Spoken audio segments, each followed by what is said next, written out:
Добро вечер за вечерашниот гостин. Господин Ангелов, дали вие со вашата кандидатура настутувате пораст на претседателските кандидати и повлекување на Мицковски? Најпрвин добро вечер на гледачите на Еден ТВ во Централниот дневник.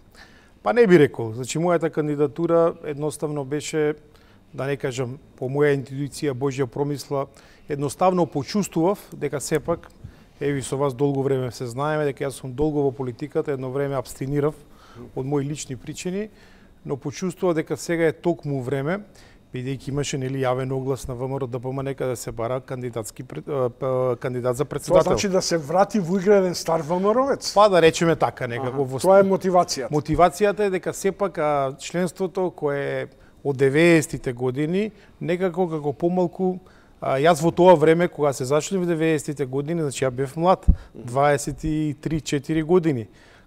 За разлика од тогашните членови кои беа постара генерација, кои веќе се и пензионери. Но таа постара генерација, да кажеме, јас имам 26 години искуство во партијата и мислам дека ваквите луѓе и требаат на партијата сепак да пренесат оние корените зошто постои ВМРО ДПМН. Тоа е абер до Мицковски, дека се оддалечува од варијантата која често ја навестува за обединување на сите околу платформата на ВМРО ДПМН.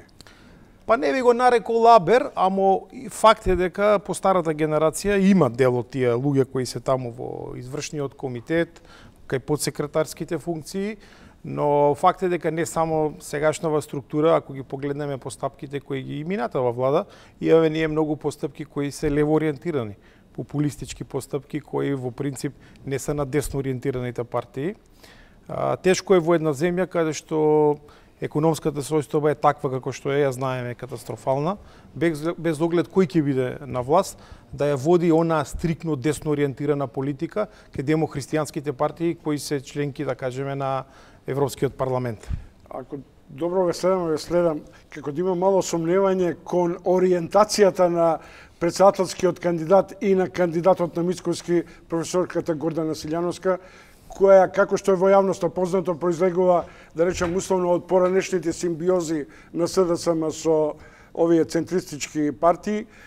И што тоа значи? Значи на оден начин резерва кон Гордана Силјановска или ќе ја поддржите нејзината? Не, лично јас ќе ја поддржам професорката Силјановска. Политичката состојба во Република Македонија гледат измешана.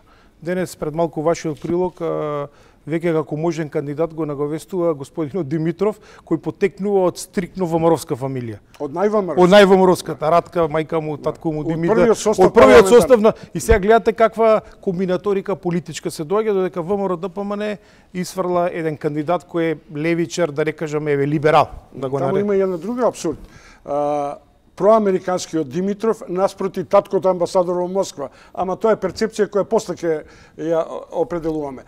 Дали сте свесни дека влегувате на одреден начин во една игра во која може да се случи да сте однапред губитник со оглед на неуспехот на Ѓорчев, кој има исто така некаков голем партиски стаж?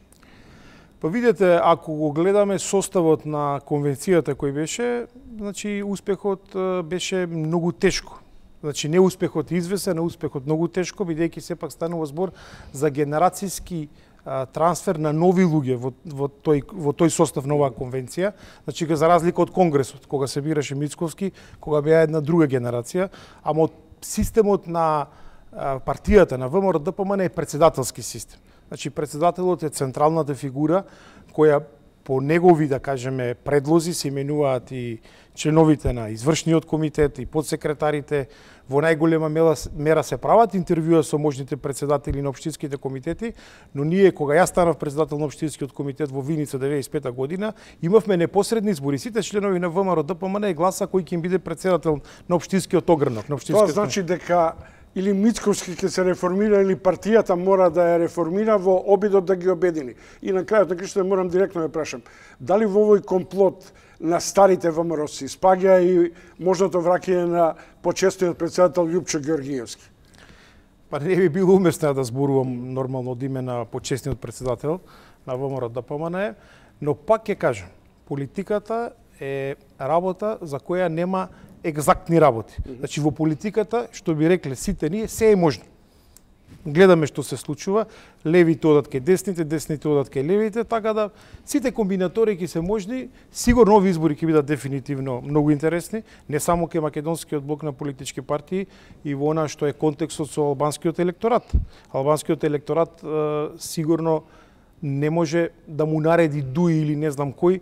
Еве сега ние нашите гласови колку се 150.000 ќе ги насочиме и таму има тоа поминува веќе. Тоа поминува, да. Мислам дека Ахмет е свесен дека веќе не може да контролира толкава маса. Поштовани гледачи, тоа беше Горен Ангелов, можен наследник на Мицкоски, кој влегува во трката за лидерската позиција на следниот конгрес на ВМРО ДПМН.